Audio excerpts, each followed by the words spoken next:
అభ్యర్థే లేరు, సర్పంచ్ ఎవరు? బీసీల నుంచి చోట బీసీలకు రిజర్వేషన్లు, ఎస్సీల నుంచి చోట ఎస్సీలకు కేటాయింపు. ఖమ్మం జిల్లాలో మంగళతండ బీసీ మహిళకు, ఆ ఊర్లోని 829 మందిలో బీసీ మహిళ ఒక్కరే. రాఘవాపురం ఎస్సీలకు, అక్కడ తల్లి కొడుకులు ఇద్దరే.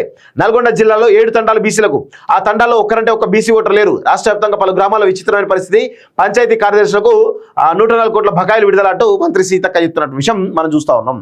సో మరి బీసీలు లేని చోట అసలు బీసీలే లేరు ఒక సర్పంచ్ అంటే ఏ విధంగా వీళ్ళు ఏది మన 42% రిజర్వేషన్ సంబంధించి అడ్జస్ట్మెంట్ చేసారో మనం అర్థం చేసుకోవాలి. ఇదంతా ఏంది అంటే రాష్ట్ర ప్రభుత్వం ప్లస్ ఎమ్మెల్యే, రాష్ట్ర ప్రభుత్వం, మంత్రులు, ఎమ్మెల్యేలు ఈ ముగ్గురు కలిసి ఈ రిజర్వేషన్ ఖరారు చేస్తారు. ఆ ఖరారు చేసిన వాటి కలెక్టర్ పంపించి అప్రూవ్ చేపిస్తారు. ఇప్పుడు ఎమ్మెల్యే కనుసన్నల్లోనే ఈ రిజర్వేషన్లు జరుగుతున్నాయి. అంటే ఏ ఊర్లో ఎవరు ఇన్ఫ్లుయెన్స్ ఉంటారు? నావోడు, ఓకే మనోడు, సో రిజర్వేషన్ ఏంది ఎస్సీ, అది ఎస్సీ వేసేయండి, వాడేవాడు బీసీ, బీసీ వేసేయండి అని ఇట్లా ఈ రకంగా చేస్తారు. చేసిన తర్వాత మిగతా ఏవైతే ఉంటాయో అవన్నీ కూడా వేరే వాళ్ళకి, వేరే అసలు బీసీలో నుంచి బీసీలకు, ఎస్సీలో నుంచి ఎస్సీలకు, ఎస్టీలో నుంచి ఎస్టీలకు. తండాలల్లో బీసీ రిజర్వేషన్ ఇచ్చారు. ఎందుకు ఇవ్వాలి తండాల్లో బీసీ రిజర్వేషన్లు?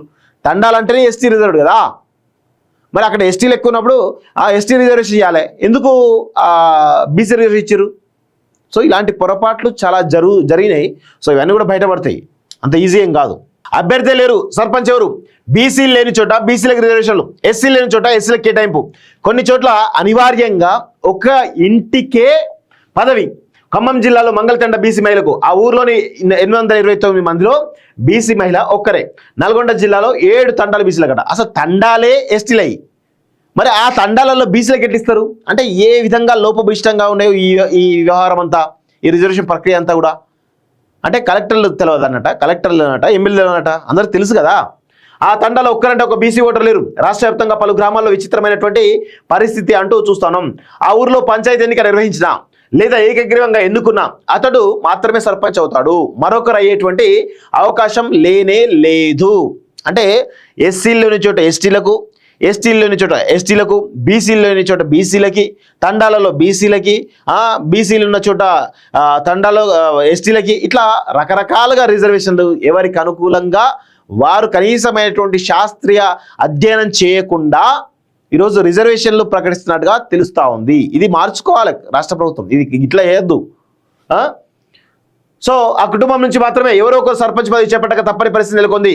ఇంకో ఊర్లో గణనీయంగా జనాభా ఉన్న సర్పంచ్ పదవికి ఏకంగా అభ్యర్థి దొరకని పరిస్థితి నెలకొంది. మరో గ్రామంలోనేమో అక్కడికి వలస వచ్చిన ఆ యువకుడిని అనివార్యంగా సర్పంచ్గా ఎన్నుకునే పరిస్థితి ఏర్పడింది. ఎందుకు ఇలా అనంటే రిజర్వేషన్లు అమలులో పారదర్శక పాటించకపోవడం, రిజర్వేషన్ల అమలులో పారదర్శక పాటించకపోవడం, అధికారుల నిర్లక్ష్యమే కారణమన్న ఆరోపణలు వ్యక్తమవుతున్నాయి. సో ఇక్కడ ఇలా అధికారుల నిర్లక్ష్యం కంటే కూడా ఎమ్మెల్యేల స్వార్థమే ఎక్కువ ఉంటుంది.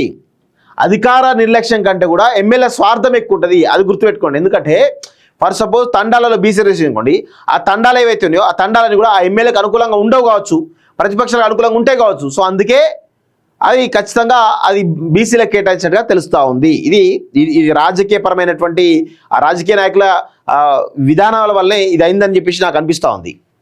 సో సర్పంచ్ ఎన్నికల కోసం 2018 రిజర్వేషన్ పరిగణలోకి తీసుకుని రొటేషన్ పద్ధతిని అవలంబించడం, ఎస్సీ ఎస్టీ రిజర్వేషన్ కోసం 2011 జనాభా లెక్కలను, బీసీ రిజర్వేషన్ కోసం 2024 కులగణను ప్రామాణికంగా తీసుకోవడంతోనే కొన్ని చోట్ల గందరగోళ పరిస్థితి నెలకొందనే అభిప్రాయాలు వ్యక్తమవుతున్నాయి. సో ఇక్కడ 2011 జనాభా లెక్కలు ఎస్సీ ఎస్టీ కట. ఎందుకు దాన్ని అంటే అప్పుడు ఎంతున్నారు, ఇప్పుడు ఎంతున్నారు, ఘోరం కదా. ఖమ్మం జిల్లా కుసుమంచి మండలం మంగళతండలో 829 మంది ఉంటారు, అంతా గిరిజనులే. ఇక్కడ సర్పంచ్ పదవి బీసీ మహిళకే రిజర్వ్ చేశారు. ఇక్కడ బానోతు అనిత అనే బీసీ మహిళ తండాకు కోడలిగా వచ్చింది. ఆమె నిరుడు తండాలోని సైదులు అనే ఒక గిరిజన యువకుని ప్రేమించి పెళ్లి చేసుకుంది. ఫలితంగా అనితకే సర్పంచ్ పదవి ఏకగ్రీవంగా దక్కనుంది. సోమవారం అనితకు మంత్రి పొంగులేటి కండో కప్పి పాటలు చేసుకున్నారు. ఈమె ఒక్కరే బీసీ కార్డుతో బీసీలకు కేటాయించిన వార్డు పదవులు ఖాళీగానే ఉండనున్నాయి. సో ఇది పరిస్థితి. ఖమ్మం జిల్లా కూసుమంచి మండలంలోని ధర్మతండాను బీసీ జనరల్ కేటాయించారు. ఇక్కడ అంతా గిరిజనులే. కుమ్మరి కుంట నాగరాజు అనే యువకుడు పక్కనే ఉన్న కేశవాపురం గ్రామం నుంచి తన భార్యతో కలిసి ధర్మతండకు వలస వచ్చి ఓ నర్సరీ నడుపుతున్నాడు. అక్కడ నాగరాజు అతని భార్య మాత్రమే బీసీ ఓటర్లు కావడంతో ఇద్దరిలో ఎవరో ఒకరికి పదవి దక్కే అవకాశం ఉంది. నాగరాజుకు మంత్రి పొంగులేటి కండవ కప్పి కాంగ్రెస్ పార్టీలో చేర్చుకున్నారు. ఎంత కామెడీ చూడండి. ఖమ్మం జిల్లా మధుర నియోజకవర్గం చింతకాని మండలం రాఘవాపురంలో ఎస్సీ మహిళకు రిజర్వ్ చేశారు. అయితే ఇక్కడ మొత్తం మీద ఇద్దరు ఎస్సీ ఓటర్లు, ఆ ఇద్దరు తల్లి కొడుకులే. సర్పంచ్ పదవి ఇద్దరులో ఎవరో ఒకరికి దక్కనుంది.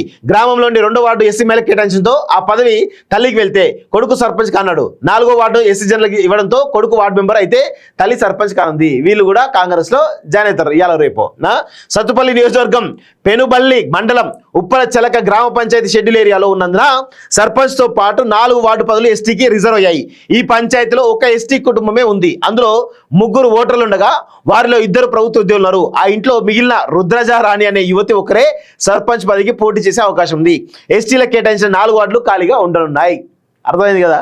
గిట్లా చేసారు కాంగ్రెస్ వాళ్ళు చేసి ఎవరెవరు ఉన్నారని ఎత్తుక్కొని మరి కండలేసి. అంటే ఇక్కడ విచిత్రం ఏంటంటే కాంగ్రెస్ వాళ్ళు గెలవరని తెలిసి ఆ రిజర్వేషన్స్ అన్ని కూడా అట్లా ఒకరిని పెట్టేసి వాళ్ళని పిలుచుకొని కండవ కప్పుతున్నట్టు చాలా స్పష్టంగా అర్థమవుతా ఉంది.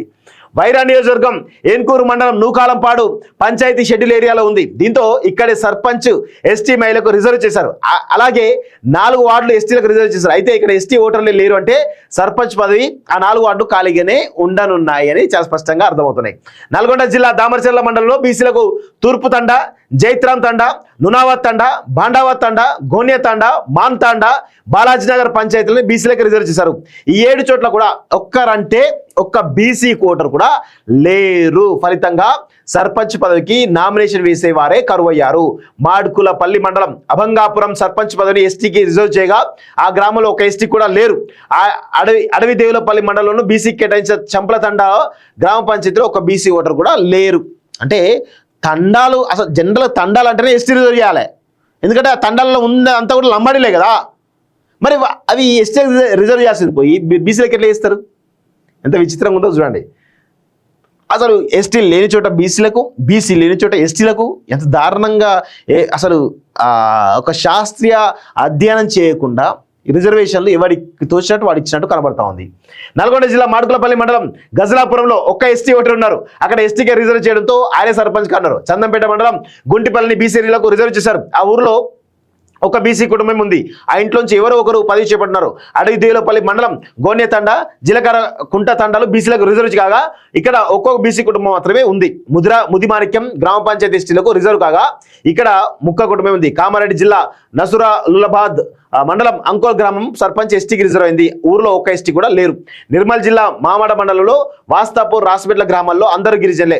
ఈ 2 గ్రామాల్లో బీసీ మహిళలకు రిజర్వ్ కేటాయించారు. లింగాపూర్ గ్రామంలో ఎస్టీలు ఉండగా బీసీ జనరల్కు కేటాయించారు. Okay.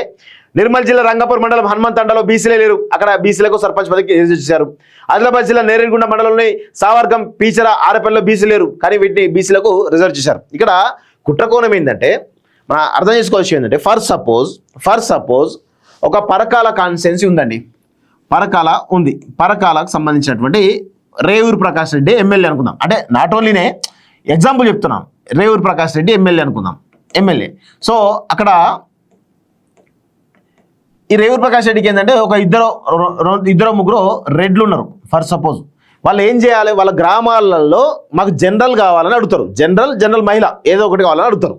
So for suppose Parakala నియోజకవర్గంలో సంగెం మండలం ఉంటుంది, ఆత్మకూరు, ఈ గ్రామాలు ఉంటాయి అనుకుందాం.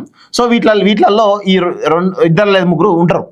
సో ఇవి ఏం చేయాలి? జనరల్గా అయితే బీసీలకు రిజర్వ్ కావాలి అక్కడ శాస్త్రీయ అధ్యయనం ప్రకారం అయితే. ఓకే. అయితే వీటి ఏం చేస్తారు? బీసీలకు ఇయ్యకుండా ఏం చేస్తారు?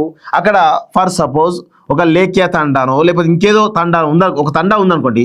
ఆ తండాను బీసీలకు కేటాయించేసి దీన్ని జనరల్ ఉమెన్ కింద జనరల్ లేకపోతే ఇంకేదో మొత్తం కేటాయిస్తారు. అసలు తండాలంటేనే అక్కడ మొత్తం లంబాడీలే ఉంటారు. 100% లంబాడీలే ఉంటారు. అందరు తెలిసిన విషయం మీద లంబాడీలే ఉంటారు. మరి ఈ తండాలకు బీసీ రిజర్వేషన్ ఎందుకు ఇవ్వాలి? జనాభా దామాషా ప్రకారం చూస్తే తండాలకు బీసీలు ఎందుకు ఇవ్వాలి? సో ఈ విధంగా ఎమ్మెల్యేలు చెప్పినట్టు కలెక్టర్లు ఆ రిజర్వేషన్ ఖరారు చేసినట్టుగా చాలా స్పష్టంగా అర్థమవుతోంది. ఇది అందరూ గుర్తుపెట్టుకోవాలి. దీనివల్ల ఏమైనా ప్రయోజనం ఉంటుందా? ఒక శాస్త్రీయ అధ్యయనం చేయకుండా ఇష్టం వచ్చిన రిజర్వేషన్ ఇచ్చేసారు. ఇది పరిస్థితి. దానివల్ల ఏమవుతుందంటే ఇప్పుడు ఎస్టీ తండాలలో బీసీలకు ఇచ్చిననుకోండి, ఎవరో ఒక బీసీ ఒక కుటుంబం ఉందనుకోండి, వాళ్ళకే జరుగుతుంది. లేకపోతే ఎవరైనా లవ్ మ్యారేజ్ పోయిననుకో వాళ్ళే అవుతారు. అదే పరిస్థితి కనబడతా ఉంది.